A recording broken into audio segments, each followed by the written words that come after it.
Vagón 13.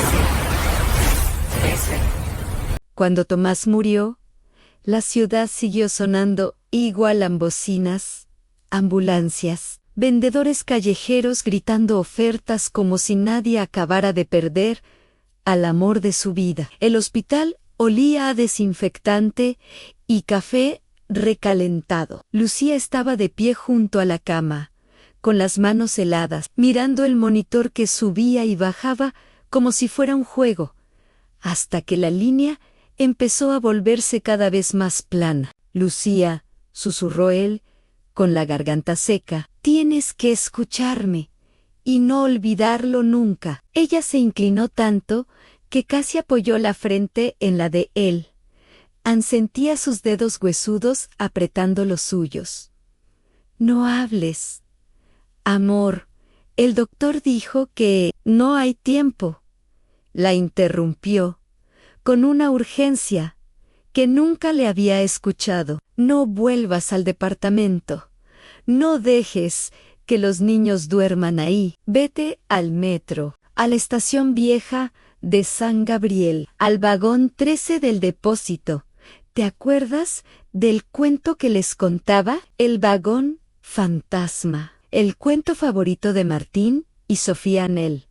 Lugar mágico donde, según Tomás, los trenes viejos guardaban secretos. Tomás, eso era solo una historia para los niños. Nunca fue un cuento, ahí está todo preparado. Dinero, comida, pruebas y un nombre. Un solo nombre en el que puedes confiar. Está escrito dentro del vagón. Repite lo que te dije. San Gabriel, vagón 13. ¿Un nombre dentro? Murmuró ella, temblando. Tomás sonrió apenas, como si hubiera ganado una última batalla. Eso, y escucha. Lucía, si vienen a buscarte, no hables con la policía del banco, ni con nadie de arriba.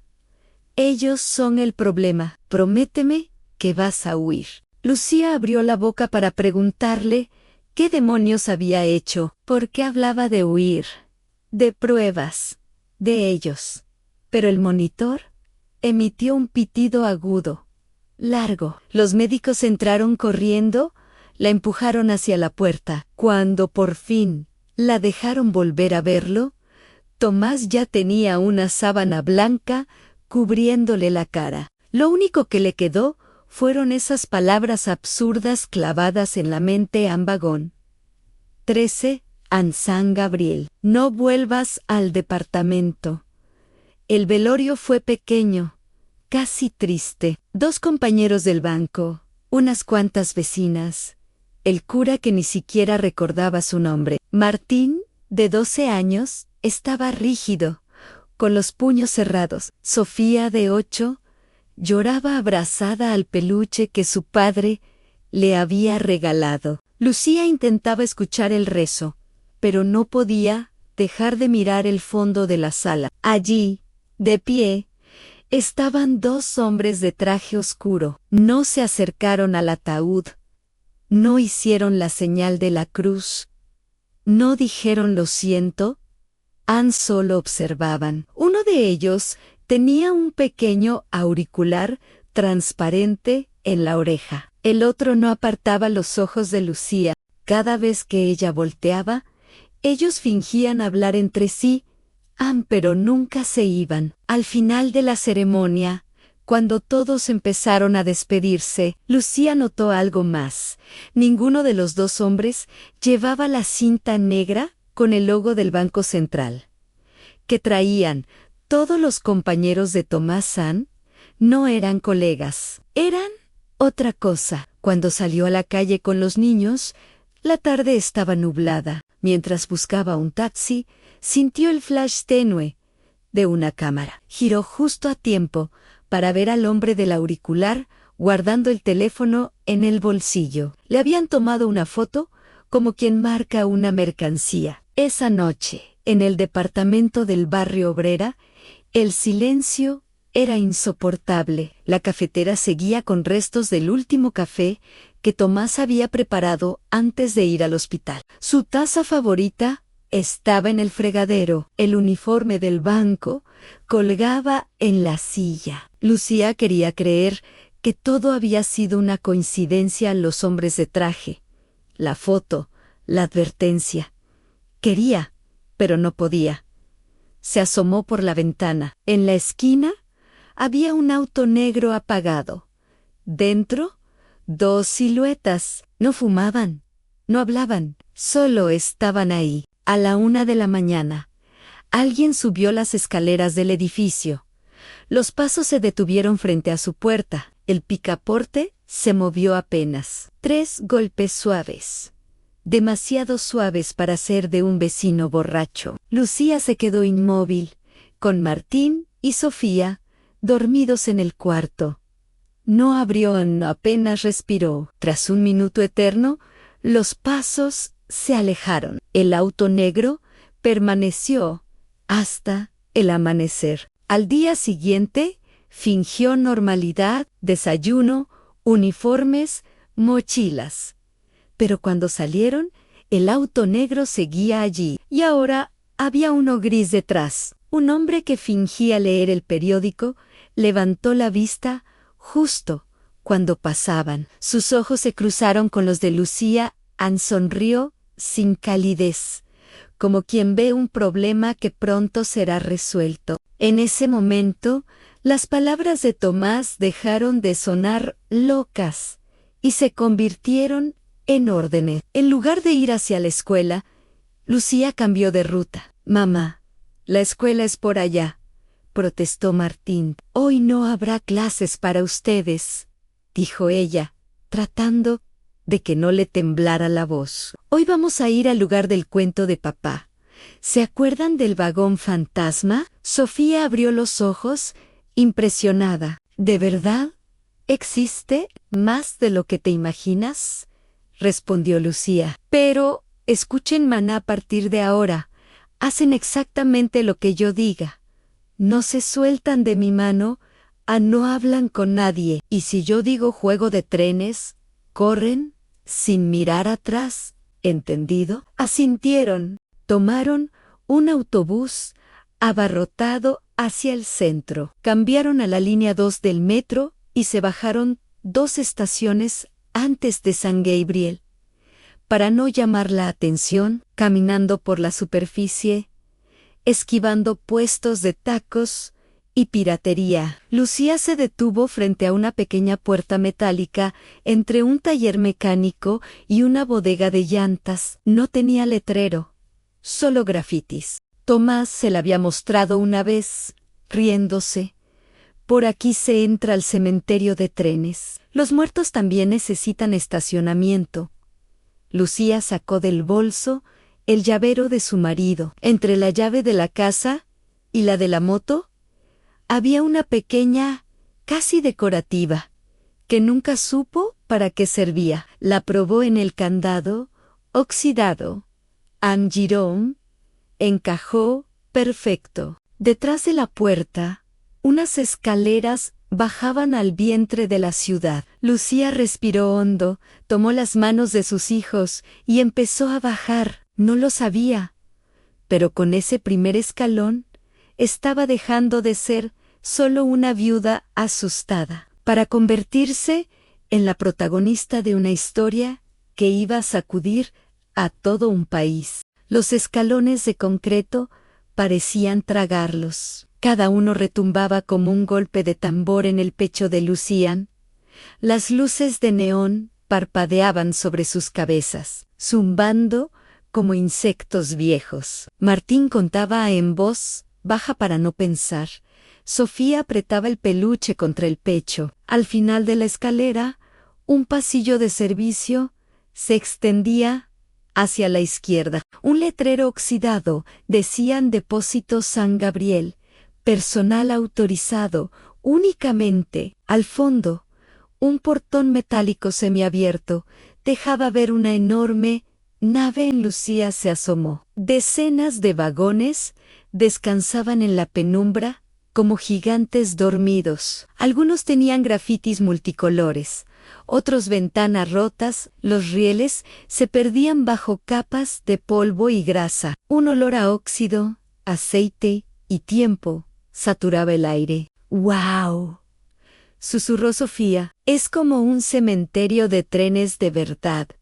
Y nosotros somos los fantasmas, murmuró Martín. Lucía recordó la voz de Tomás contándoles historias en la cama. El vagón 13 es diferente, decía él. Nadie lo ve, nadie lo escucha, pero está despierto. Es un vagón que decide a quién dejar entrar. Ahora, caminando entre las moles de metal, Lucía buscaba el número 13, como si buscara una salida de emergencia en un avión que se caía. Vagón 7, vagón 9, vagón 12, el 13 estaba casi al final, medio escondido detrás de un montón de piezas de repuesto.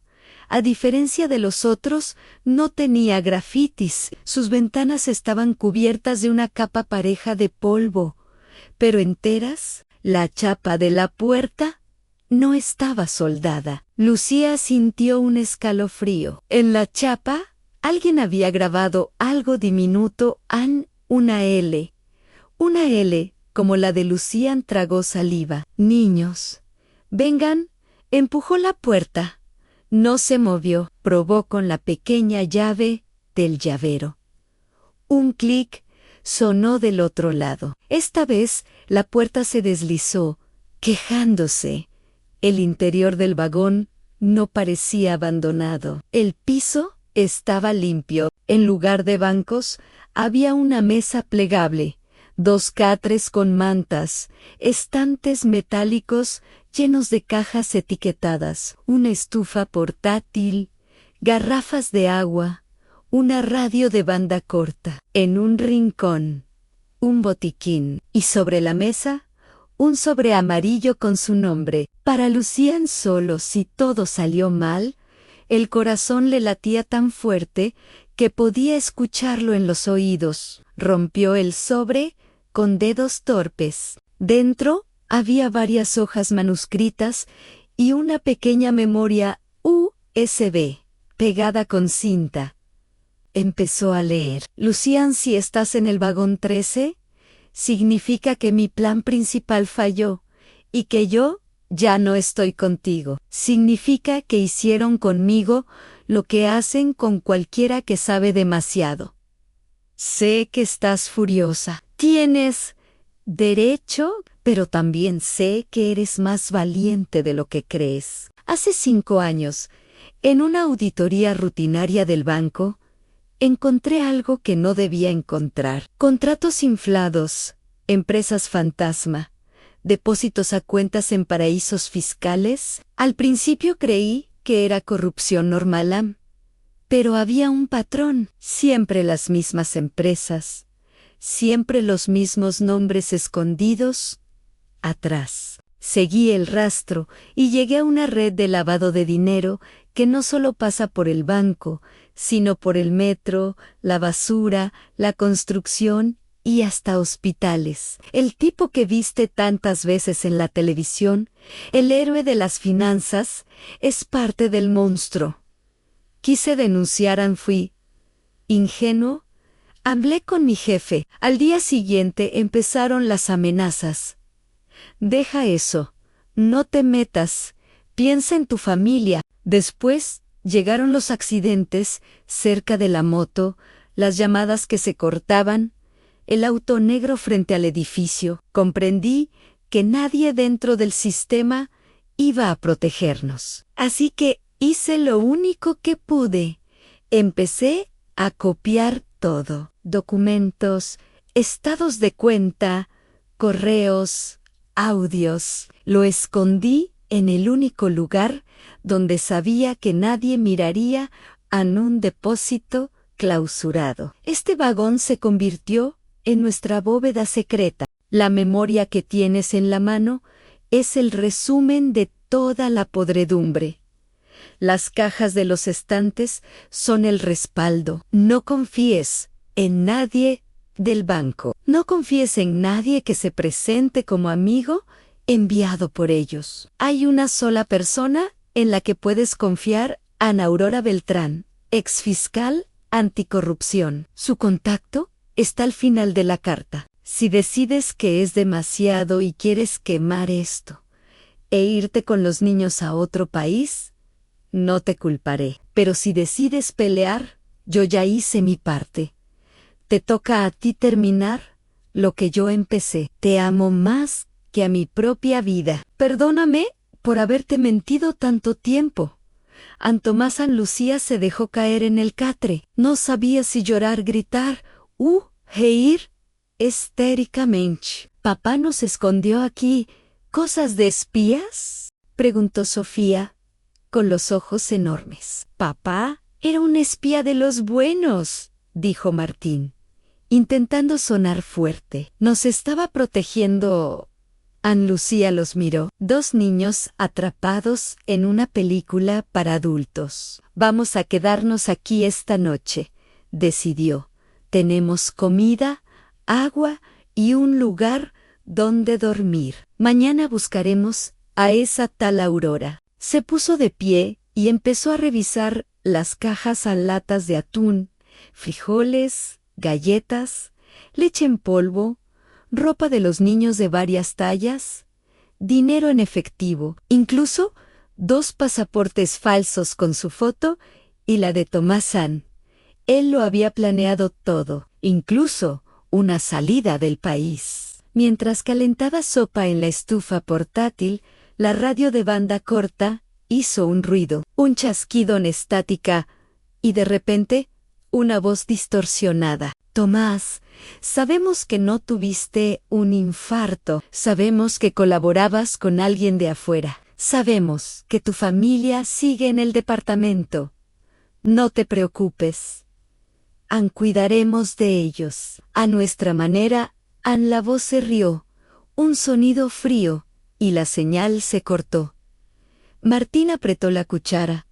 Mamá, si papá ya está muerto, ¿a quién le están hablando? Antes de que pudiera responder, escuchó algo que le heló la sangre a pasos metálicos, eco de voces, linternas moviéndose entre los vagones del depósito. ¡Revisen todo!, gritó alguien. El informe dice que el tipo venía mucho a esta cochera. No me importa si está clausurada. Busquen compartimientos secretos, vagones abiertos, todo.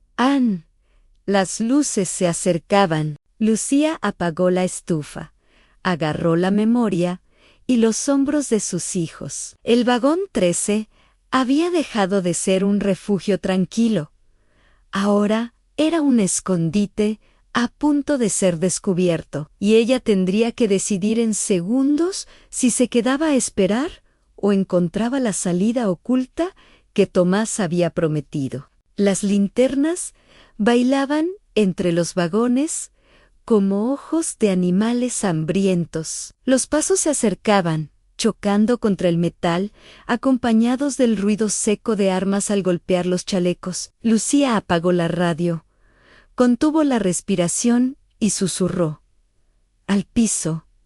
Ahora, Martín y Sofía se tiraron debajo de la mesa plegable. El vagón 13 parecía contener el aliento con ellos. Por la rendija de la puerta entraba una línea de luz que se movía de un lado a otro.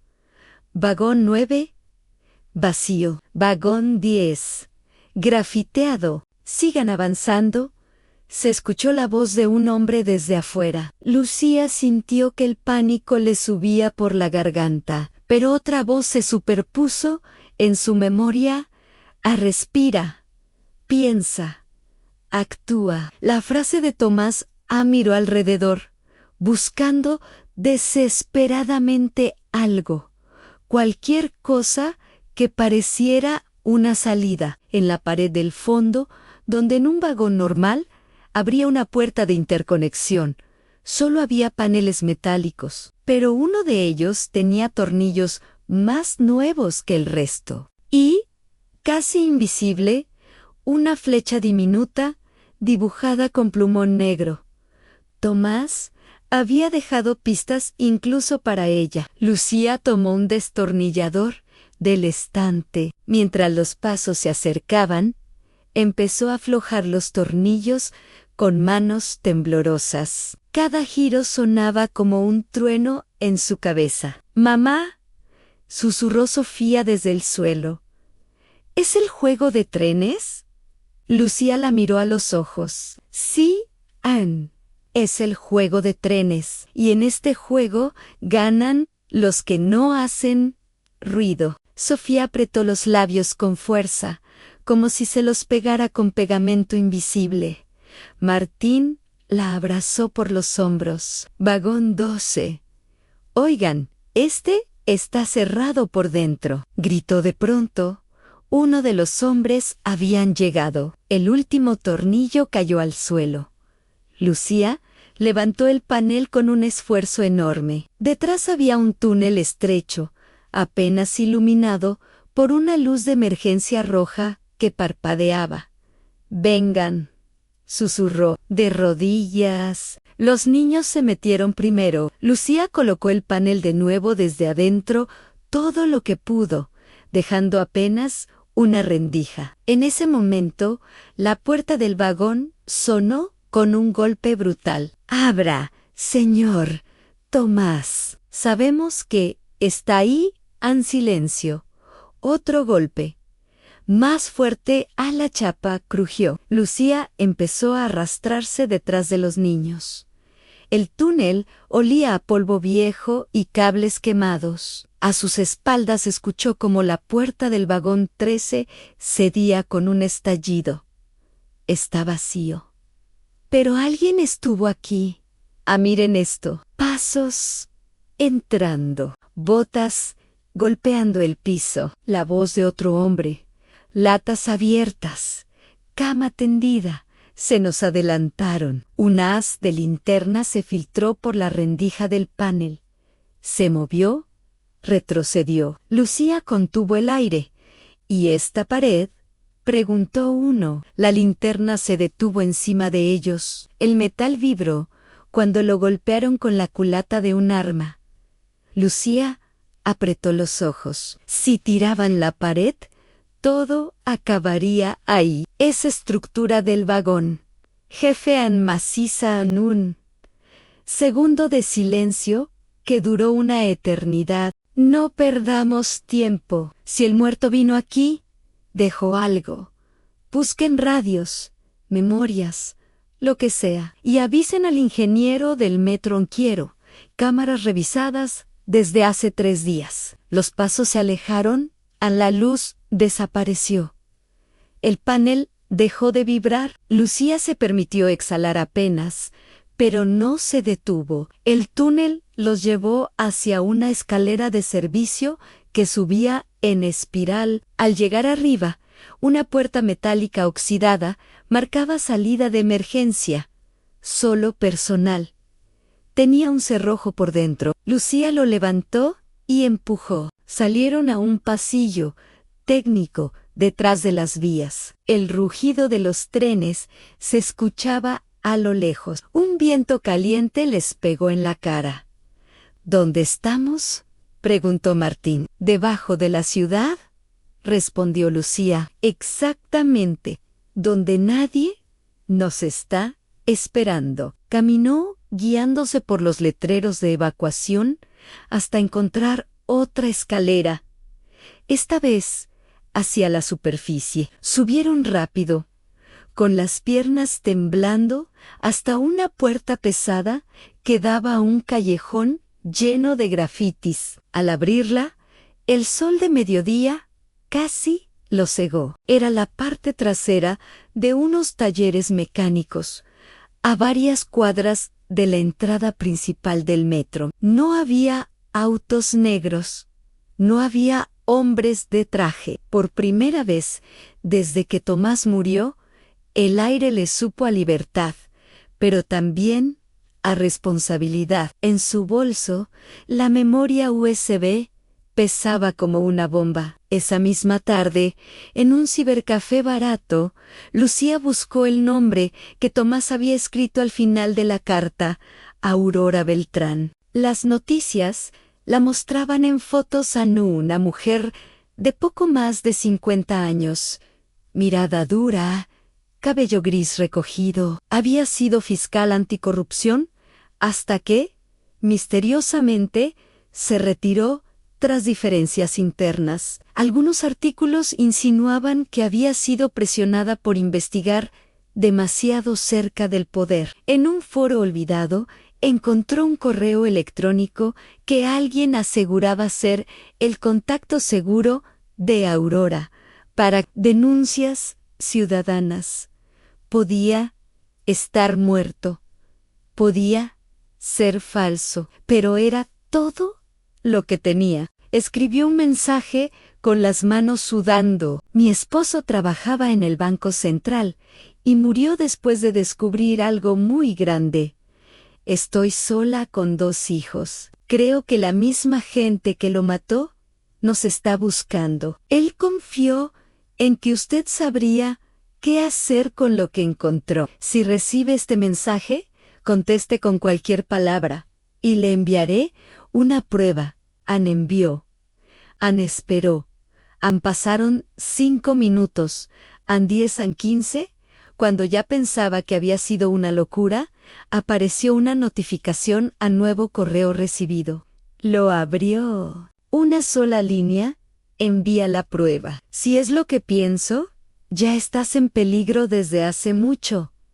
El remitente era An B, sin firma, sin florituras. Lucía tragó saliva, conectó la memoria USB a la computadora y adjuntó un solo archivo, una carpeta con estados de cuenta donde se veía claramente el paso de millones de pesos, desde cuentas oficiales del banco hacia empresas fachada. Lo envió An 2 minutos después. Otro mensaje. Necesito verte hoy. El tiempo que tardaste en sentarte frente a una computadora es el mismo tiempo que ellos necesitaban para rastrear tu movimiento. No uses tu teléfono. No vuelvas a tu casa. No confíes en nadie uniformado. Encuéntrame a las 7 de la noche en la estación de autobuses del norte. Puerta 4. Local de jugos. Pediré un jugo de zanahoria. Tú pide uno de betabel. Si no ves a una mujer con bastón y bufanda roja, no te acerques a nadie. An Aurora. An Lucía miró el reloj del cibercafé. A las 4:12 de la tarde. Tenía menos de 3 horas para cruzar la ciudad con sus hijos sin que la perdieran de vista, mientras una red de gente poderosa empezaba a notar que alguien había puesto los dedos donde no debía. Salieron del cibercafé por calles distintas, mezclándose entre la gente. Tomaron un microbús, luego otro. Lucía cambiaba de acera cada tanto, observando retrovisores, escapando de sombras que tal vez eran imaginarias o tal vez no. En una esquina, Martín tiró de su mano. «Mamá, ese coche negro nos ha seguido desde hace rato». Era un sedán oscuro, vidrios polarizados. Se detenía cuando ellos se detenían. Avanzaba cuando cruzaban. Lucía sintió un pinchazo helado en el estómago. «Juego de trenes», susurró. Los 3 empezaron a correr entre los puestos del mercado. Se metieron por un pasaje de ropa usada, salieron por el otro extremo y tomaron un taxi distinto, uno viejo, de esos que nadie usa para operativos porque apenas puede con las lomas. «A la Central del Norte, por favor. Y si se puede, sin tomar las avenidas grandes», pidió Lucía. El chofer la miró por el retrovisor, midió su cara, la de los niños, sus mochilas. «¿Problemas?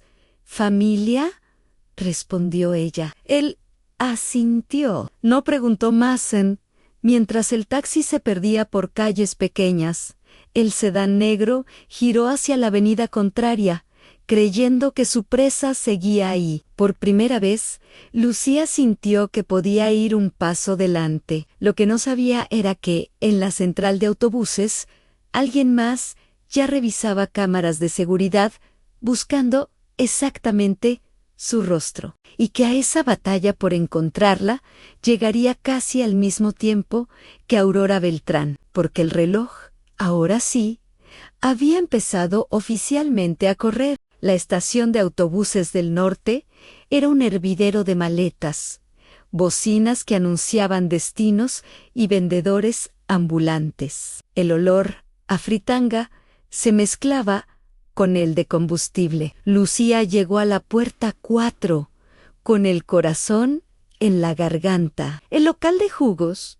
estaba medio vacío. Un ventilador viejo giraba lento en el techo. Detrás del mostrador, un joven cortaba fruta sin mucha prisa. En una mesa de la esquina, una mujer de bufanda roja y bastón removía un jugo rojo oscuro. Lucía respiró profundo y se acercó. «Un jugo de betabel, por favor», dijo al mesero. La mujer de la bufanda levantó la vista. Sus ojos eran más jóvenes que el resto de su rostro. «Yo ya terminé el mío», dijo en voz alta, como si hablara sola, «pero siempre me quedo con sed». Lucía se sentó frente a ella. «Dicen que el betabel es bueno para el corazón», respondió, siguiendo el juego. Aurora esbozó una sonrisa leve. «Lo que ustedes necesitan ahora no es jugo, es blindaje», susurró, cambiando el tono de golpe. «Y siento decirte que casi no nos queda tiempo». Sacó del bolso un pequeño aparato, inhibidor de señal. No es perfecto, pero hará que nuestros celulares sean piedras por 15 minutos. Después de eso, cada palabra que digamos será un regalo para nuestros enemigos. «Háblame rápido, Lucía». Durante esos 15 minutos, Lucía derramó todo ante Tomás, el banco, el vagón 13, la carta, la memoria, la persecución en el depósito. Aurora escuchó sin interrumpir, solo moviendo el bastón de un lado a otro. «Lo que me enviaste no es grande», dijo al final, «es gigantesco. Y confirmo lo que sospechaba desde hace años. El banco no solo lava dinero, es la lavadora central del Estado. Si tocas eso, tiemblan ministros, senadores, capos, directores de medios todos. Entonces estamos perdidos», murmuró Lucía, «o estamos a punto de hacer algo que nadie ha logrado», replicó Aurora. «Pero para eso necesito 2 cosas. 1, todo lo que tu marido guardó, no solo el resumen. 2, que estés dispuesta a desaparecer durante un tiempo». Lucía miró a Martín y Sofía, que estaban en la mesa de al lado con unas tortas y un refresco, ajenos a la conversación, han desaparecer otra vez. «Si sirve para que dejen de perseguirnos algún día, lo haré». Aurora asintió. «¿Vienen entonces? Escucha, Ann. Yo ya no soy fiscal, pero no dejé de ser abogada. Tengo contactos que todavía creen en la ley, aunque sean pocos. Si llevamos esto directamente a la prensa, nos matan antes de que el primer titular salga. Tenemos que entrar por un agujero del sistema, no por la puerta principal». Lucía frunció el ceño. «¿Un agujero?» «Un juez joven, honesto, que tiene una investigación abierta contra un pez pequeño de la red. Si de la noche a la mañana aparecen pruebas que conectan a ese pez con los tiburones, estará obligado a actuar. Y cuando mueva una pieza, las otras se verán. No podrán taparlo todo». El inhibidor de señal empezó a parpadear. «Nos queda 1 minuto», advirtió Aurora. «Después de esto, Cada paso será rastreable. ¿Dónde está el resto de la evidencia? Lucía dudó. ¿Revelar el secreto del vagón 13 era como abrirles la puerta de su único refugio? Pero si no lo hacía, todo el sacrificio de Tomás no serviría de nada. En un depósito de trenes clausurado en San Gabriel, respondió: «¿Vagón 13? Ah».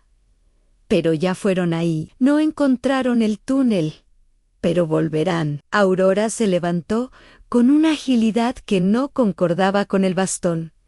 «Entonces iremos antes que ellos. Y después no volverás a ver la ciudad de la misma forma, Lucian, porque, una vez que le ves las tripas al monstruo, nunca puedes olvidarlo». No pudieron salir juntos de la central. Aurora se fue primero, sola, mezclándose entre la gente como si fuera una señora más que toma el autobús a provincia. Lucía esperó 10 minutos y luego se retiró por otra puerta, tomando un taxi diferente. Lo que ninguna de las dos vio fue la cámara de seguridad del techo que las había grabado de cuerpo entero, con fecha y hora. En una oficina de vidrio del piso 20 del Banco Central, un hombre de cabello plateado se inclinó hacia la pantalla. «Amplía el rostro de la mujer de bufanda roja»,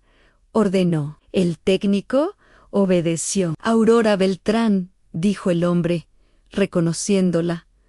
Así que la fiscal caída decidió volver a jugar. Se recargó en el respaldo, sonriendo. «Entonces, esto será más entretenido de lo que pensaba». Esa noche, el vagón 13 volvió a abrir sus entrañas. Aurora caminaba con paso seguro entre los rieles, como si conociera cada tornillo del depósito. Había trabajado años con forenses del metro.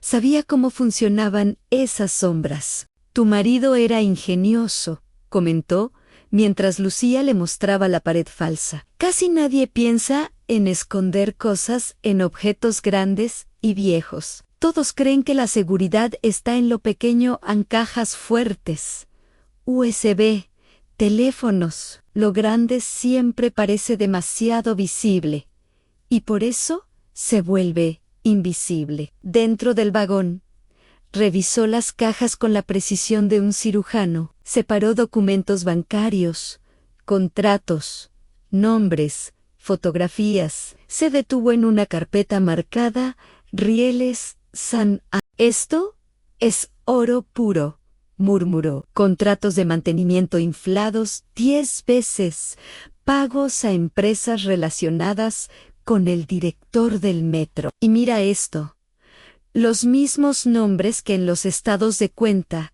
que me enviaste. Todo está conectado». Martín y Sofía miraban desde el catre. «¿Usted también es espía?», preguntó Sofía. Aurora sonrió por primera vez. «¿De verdad?». «No, pequeña, yo soy algo peor, una abogada honesta». «Eso asusta más que cualquier espía». Lucía la observaba, intentando decidir si de verdad podía confiar en esa mujer que hablaba con tanta seguridad, como si llevara años esperando justo ese momento. «¿Qué va a hacer con todo esto?», preguntó. «Lo que mejor sé hacer, convertir papeles en bombas legales», respondió Aurora. «Pero necesito tiempo. Y mientras trabajo, ellos se van a desesperar.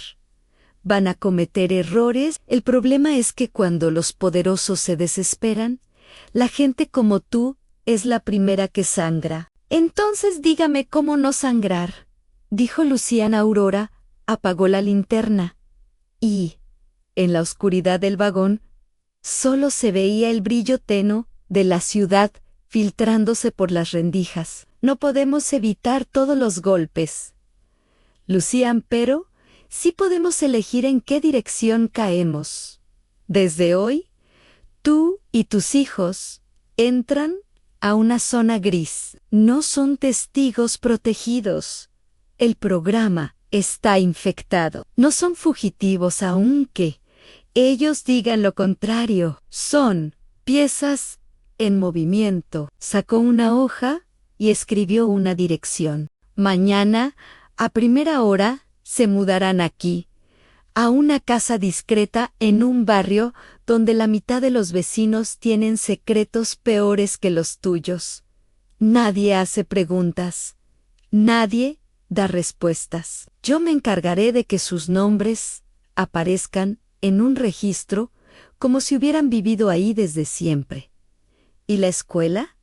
¿De los niños? Susurró Lucía.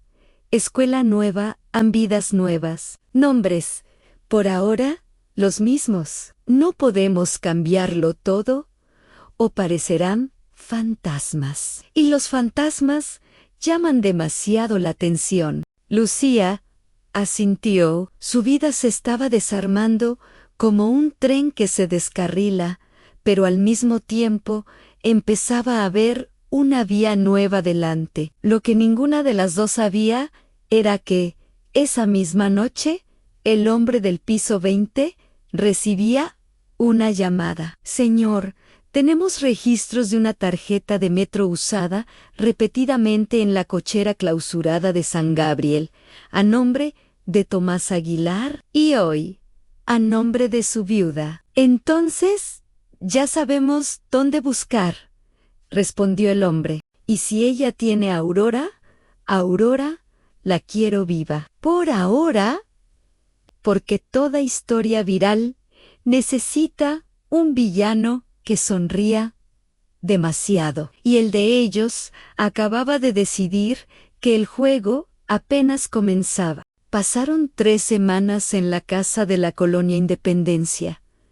Era un barrio donde nadie miraba demasiado tiempo a nadie. Los vecinos saludaban con la barbilla y seguían de largo. Las paredes estaban llenas de murales. Las tiendas de abarrotes nunca cerraban del todo, y en las noches se escuchaban motos que iban y venían sin explicar nada. Para Martín y Sofía era otro cambio más de escuela, de amigos, de parque. Para Lucía era una tregua frágil. Aurora iba y venía cargando carpetas. A veces se encerraba en el pequeño cuarto que usaba como oficina y se pasaba horas hablando por teléfono con voz baja y palabras técnicas: amparo, competencia, fuero, filtración controlada.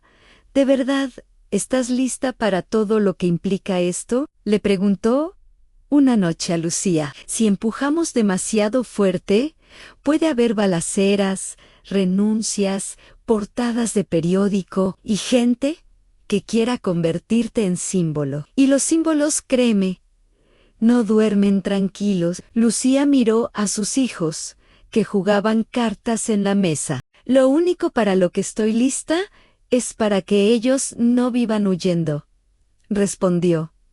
Si eso significa portadas, que vengan, pero que sirvan para algo. Aurora la estudió un instante. Entonces, haremos algo que jamás hice en mi carrera, iremos a la opinión pública antes que a los jueces, pero a lo grande, o nada en televisión en vivo, no entrevistas grabadas, no mañana sale la nota. En directo, frente a millones. Lucía sintió que el piso se inclinaba.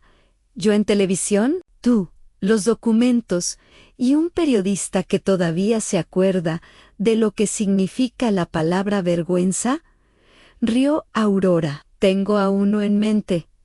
El periodista se llamaba León Márquez. Tenía un programa nocturno que muchos daban por muerto, pero los que lo seguían eran ruidosos en redes. Era conocido por hacer preguntas incómodas, por incomodar ministros y por recibir demandas, como quien colecciona estampas. Aurora le envió un mensaje: tengo algo que te va a costar el empleo, o te va a convertir en leyenda. ¿Aceptas?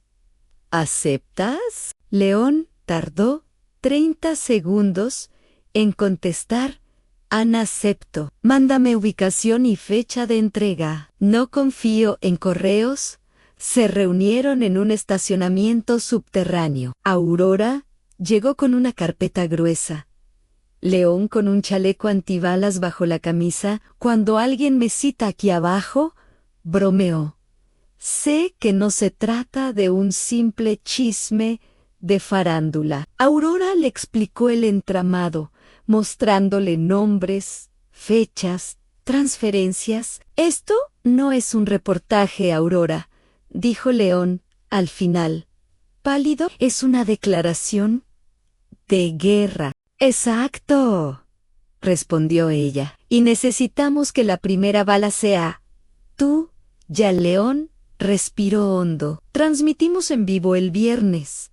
Tema anunciado en la red secreta que financia al poder. Tú saldrás como invitada principal. Y ella, señaló a Lucía, será la cara que nadie va a poder ignorar.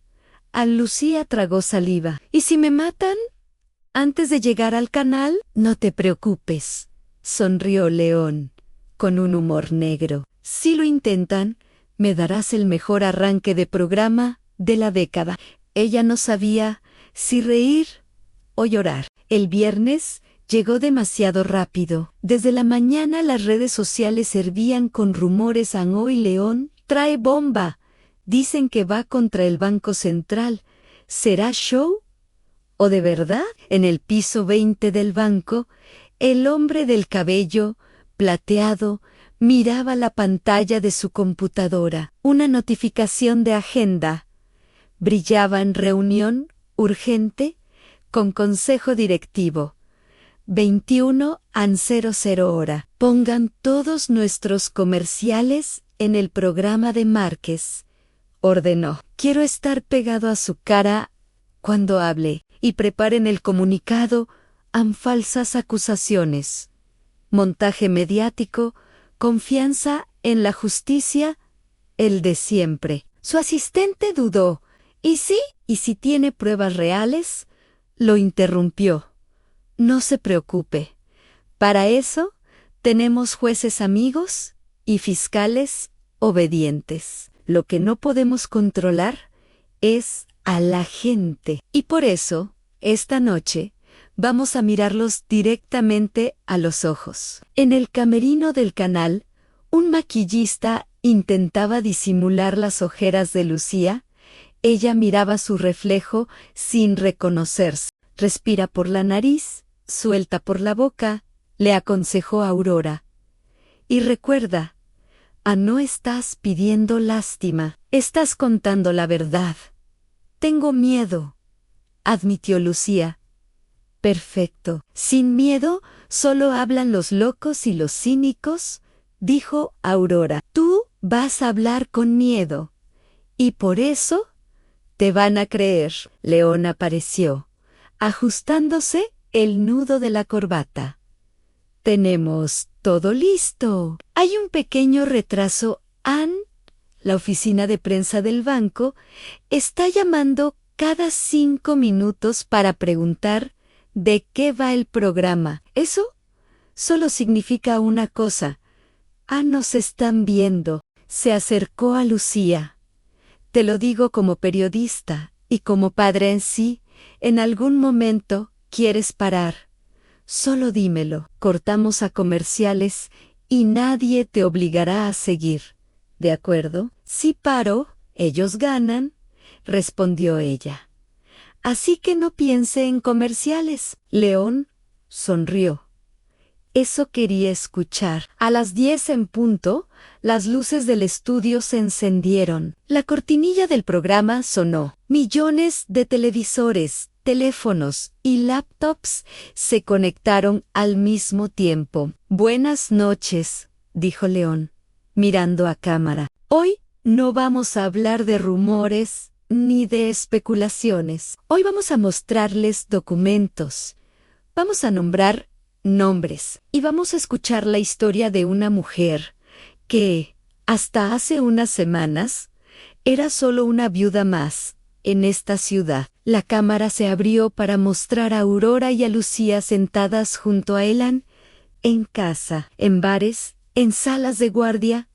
La gente dejó de hablar. Aurora explicó el esquema con la frialdad de quien disecciona un monstruo en depósitos triangulados, empresas fantasma, contratos de mantenimiento inflados, políticos protegidos. Las pantallas se llenaron de gráficos. Luego fue el turno de Lucián. Contó de Tomás, del hospital, del vagón 13, de las persecuciones. Su voz temblaba al principio, pero se fue afianzando. Mi marido no era perfecto, dijo, pero tuvo el valor de no hacerse tonto cuando vio lo que estaba pasando. Lo mataron.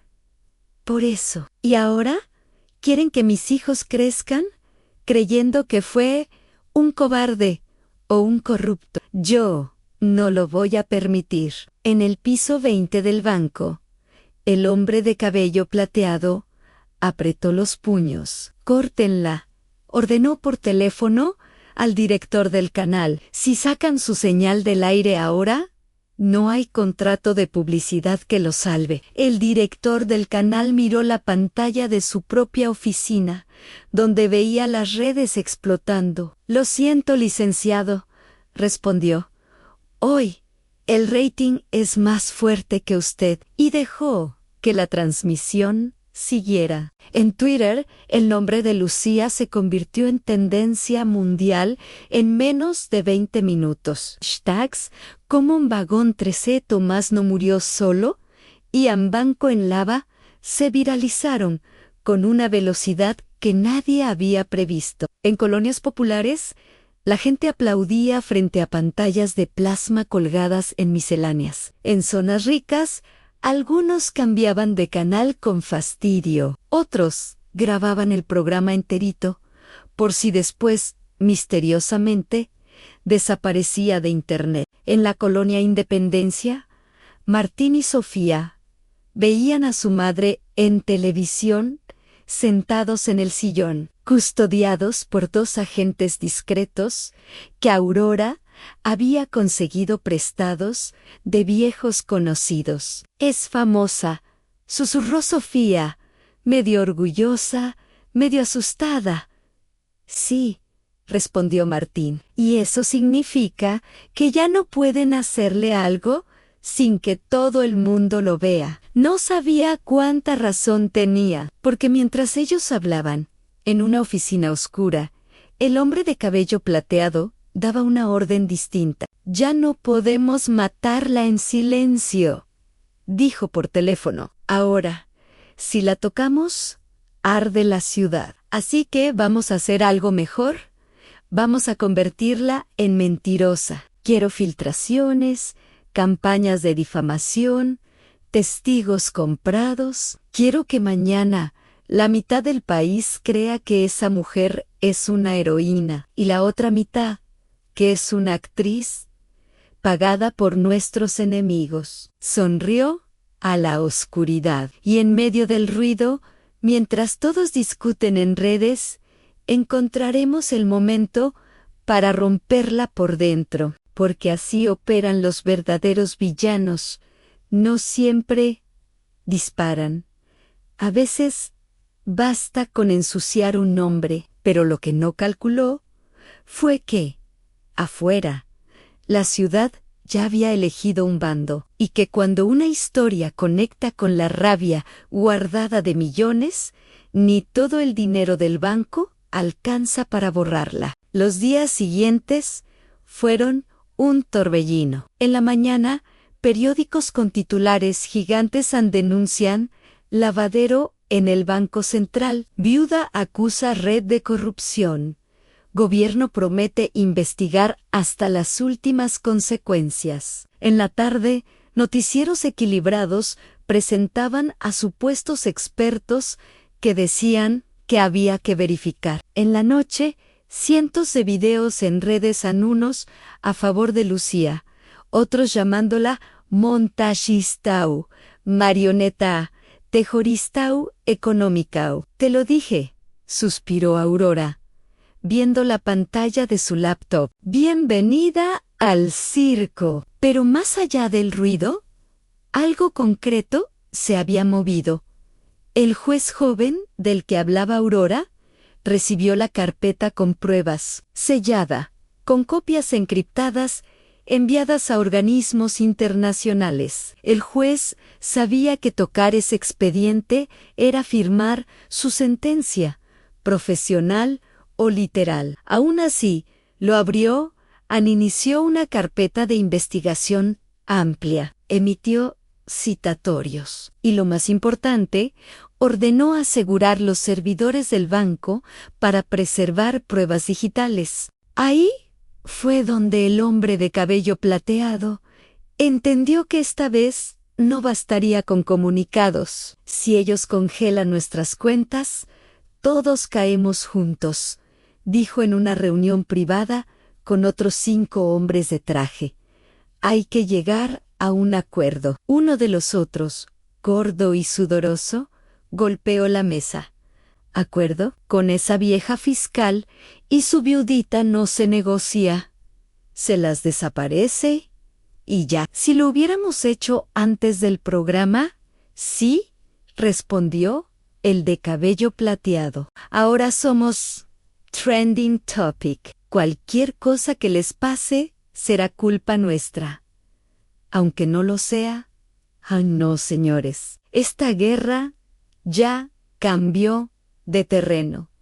Ahora se juega en tribunales y en la opinión pública cerró los ojos un segundo. Y, para nuestra mala suerte, ellos tienen algo que nosotros no han credibilidad. Mientras tanto, la vida de Lucía se había convertido en una agenda apretada de entrevistas, reuniones con abogados y audiencia. Todo con chaleco antibalas y carros escolta. No me gusta que los niños vivan rodeados de hombres armados, dijo Aurora.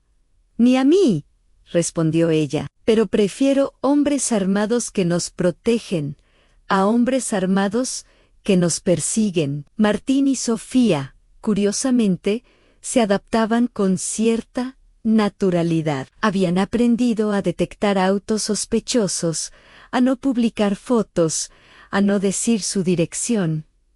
La paranoia se volvió rutina. ¿Algún día seremos una familia normal?, preguntó Sofía una noche.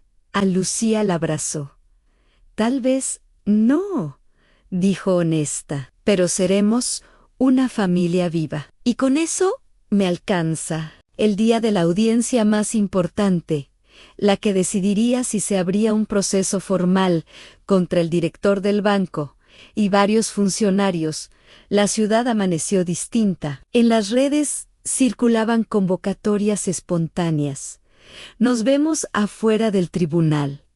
Lleva tu cartel, que sepan que no estamos dormidos. Lucía llegó en una camioneta blindada. Cuando bajó, pensó que habría unas cuantas personas, pero la plaza estaba llena. Gente con carteles que decían: yo también soy vagón 13. No más lavaderos con nuestro dinero. Lucía no está sola. Al verla, muchos empezaron a aplaudir. Otros coreaban su nombre. Ella se quedó paralizada unos segundos. No son para ti, le susurró Aurora al oído. Son para la idea de que alguien común puede enfrentar a un monstruo. Eso es mucho más fuerte que tú y que yo. Y por eso te van a recordar, aunque mañana todo cambie. Entraron al tribunal. Del otro lado del pasillo, el director del banco caminaba rodeado de sus abogados. Las cámaras intentaban atraparlo, pero él solo murmuró: todo es un malentendido. Confío en la justicia. El discurso de siempre. La audiencia fue larga y técnica. Abogados hablando en términos que nadie entendía. Peritos mostrando gráfica, pero en un momento el juez pidió la palabra de Lucía. Señor Aguilar, dijo. Usted no es experta en finanzas ni en derecho, pero es el origen de esta denuncia. Díganos, en sus propias palabras, ¿qué espera que pase hoy? Lucía miró la sala llena, las cámaras, al juez, al director del banco. No espero milagros, señor juez, dijo. Sé que la corrupción no se acaba con un expediente, pero quiero que quede escrito, con tinta que no se borre, que mi marido no murió de un infarto, que lo mató un sistema que hace rico a unos pocos con el trabajo de todos. Y quiero que mis hijos puedan leer ese expediente algún día y saber que su padre no se quedó callado. Eso es todo un silencio. El juez tomó notas, se tomó su tiempo. Al final del día, leyó la resolución. Había suficientes elementos para iniciar proceso formal contra varios directivos del banco y funcionarios públicos. Se giraban órdenes de aprehensión. Se pedía protección reforzada para los testigos. Entre ellos Lucía en la plaza afuera. Estalló en gritos de alegría. No era una victoria definitiva, pero era un inicio. Los meses siguientes fueron una mezcla extraña de esperanza y miedo. Algunos imputados huyeron, otros fueron detenidos. La investigación se expandió a empresas, políticos, medios. El escándalo ocupó titulares durante semanas, luego meses. Como todo, con el tiempo perdió espacio en portadas. Aparecieron nuevas noticias, nuevos dramas, pero algo había cambiado. Ya nadie podía hablar del Banco Central sin recordar el caso Vagón 13. Lucía volvió a la colonia Independencia. Quiso recuperar algo de normalidad. Ayudó en la escuela de los niños. Montó un pequeño taller de costura en la sala. Empezó a cobrar por arreglar ropa a las vecinas. ¿Podrías presentarte a diputada? Bromeaban algunos. Votaríamos. Prefiero las máquinas de coser a las curules, respondía ella. Las agujas duelen menos. Aurora seguía visitándolos, siempre con nuevas batallas legales bajo el brazo. Se había convertido en una especie de tía severa para Martín y Sofía. En una tarde, mientras tomaban café en la azotea, Aurora le dijo: ¿Sabes qué es lo más raro de todo? Que después de todo este escándalo, la vida sigue. La gente sigue corriendo al trabajo, quejándose del tráfico, enamorándose. Los monstruos no desaparecen. Pero ahora saben que alguien puede mirarles los colmillos y contar el número exacto de dientes que tienen. Eso no es poca cosa. Lucía miró el horizonte de edificios, antenas y cables. A veces siento que no hice suficiente, que todo fue una ola grande, pero pronto se apagará.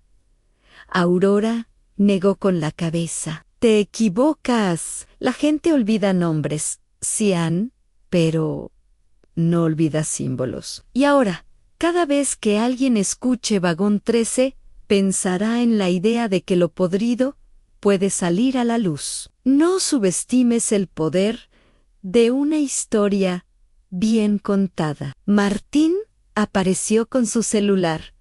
Mamá, mira esto. Era un video viral.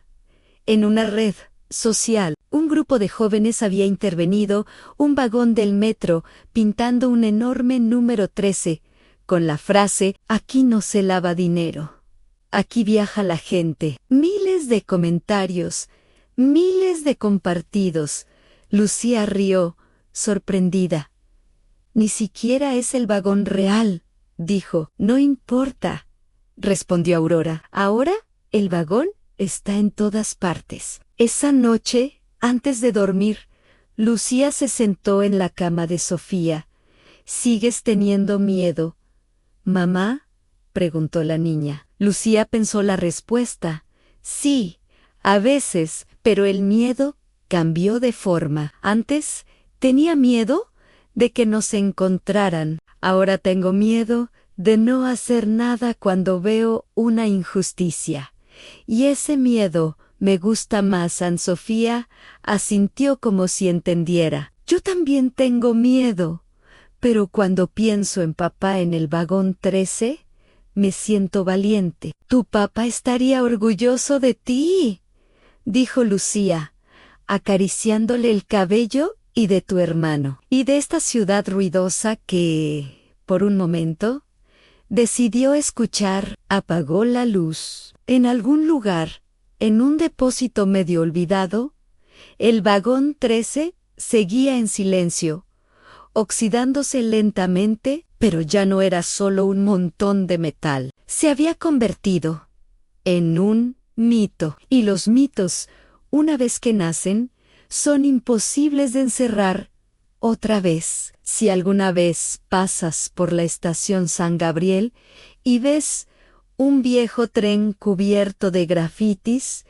con un 13 enorme pintado en la puerta, tal vez recuerdes esta historia. Tal vez pienses en una viuda, 2 niños y un hombre que no quiso callarse. Y tal vez, solo tal vez, en ese momento decidas que tú tampoco vas a mirar hacia otro lado cuando veas algo sucio, porque al final, el verdadero vagón 13 no está en el metro, está en cada persona que se atreve a abrir la puerta que todos fingen no ver.